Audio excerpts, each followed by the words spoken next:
Calgary Flames, they are in a dogfight for a playoff spot. Ramo down early, and that was the reason for the whistle. Listen to early rush here. Purcell drops it back for Yakupov, and I think that little right there, I see him flex his left leg coming up out of that save. It's his left knee right there. Look at him, groin, knee, whatever it is, and Jonas Hiller is getting the nod right away. Wow. Pretty innocent looking play, but when it goes on a goalie, and Ramos having trouble putting weight on it, and he needs help to get off the ice. And my goodness, 58 seconds into the game. Look at him, he's hobbled. Can't put any. Just got it in on goal, and Hiller will hang on to that. And the challenge when you're late in the year, like the Edmonton Oilers are here, just a few games left, 1 week, and out of the playoffs, is to be engaged physically and emotionally. But Rob Clipchamp are doing a good job getting his team into it. Graschuk and Juris are running around. On the faceoff, Clipchamp finishes, and that's one way to drag your team into games. All right, Mike, I want to ask you honestly. Johnny Gaudreau, start of the year, you're watching him. You see his size.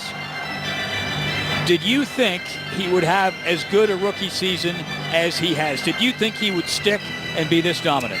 No. I mean, you knew he had something special to his game, but you didn't think he'd be the most dominant offensive rookie in the season. He started slowly training. Play his whistle down.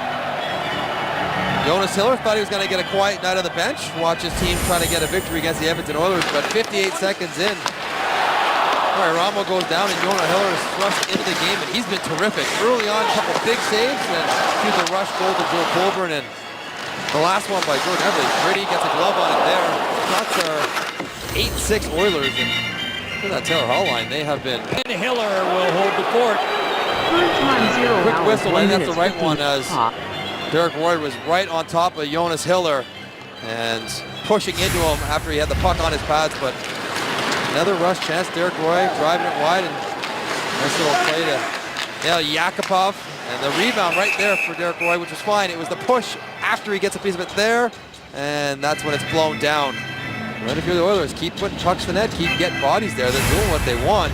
Getting some scoring chance. Andrew Miller was lurking. He knew it. Offside call, and Taylor Hall steps in for Ryan Nugent-Hopkins on what has been one of the better lines in the league the last little while, but he looks very good. Comfortable playing center, and when you're in the offensive zone, it doesn't really matter what position you're playing. You're just playing hockey. And up there, out of play. Now, Mike, you look at a team like the Calgary Flames and suffering the terrible injury to, at the time, a guy who was a Norris Trophy candidate, Mark Giordano. Who steps up the most of these guys? Giordano accepted, of course. Who's really stepped into the breach? I really think Dennis Wyman has done a very nice job stepping in.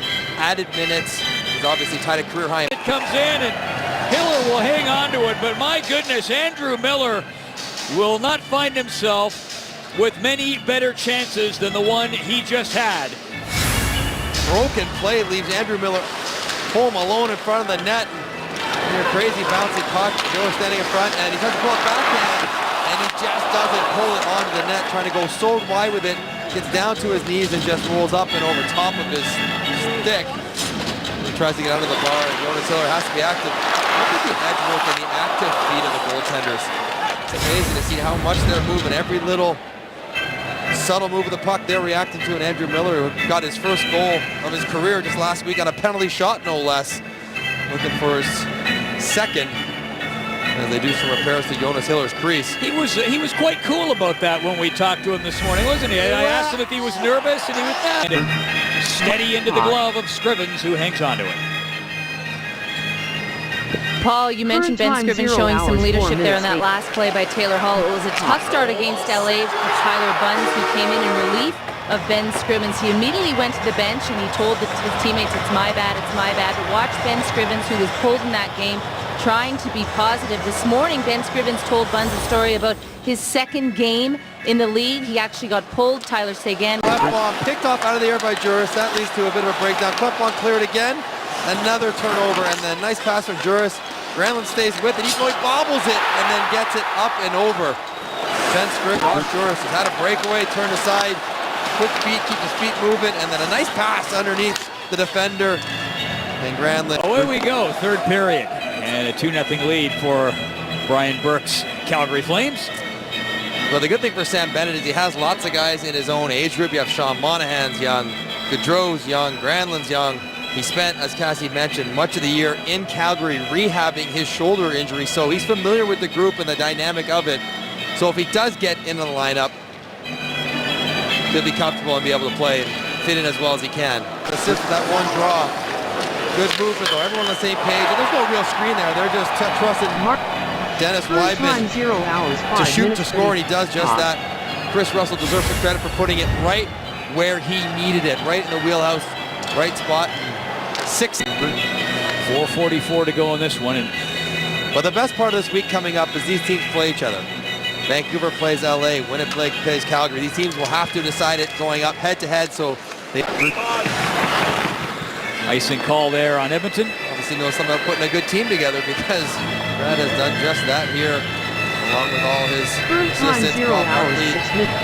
They've had just a great season of pulling the right strings and getting guys to step up in different ways and believing in each other.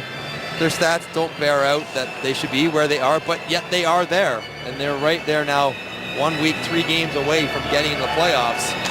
It's all that track this one down after it gets through Marinchen's legs. Doesn't quite get enough on it. Juris knocks it down, and Granlund just soars from the front, knowing Scrivens is scrambling back trying to find his net, and he actually banks this one in through his legs off the post and in. He's looking for Ferland back door, but will take the goal.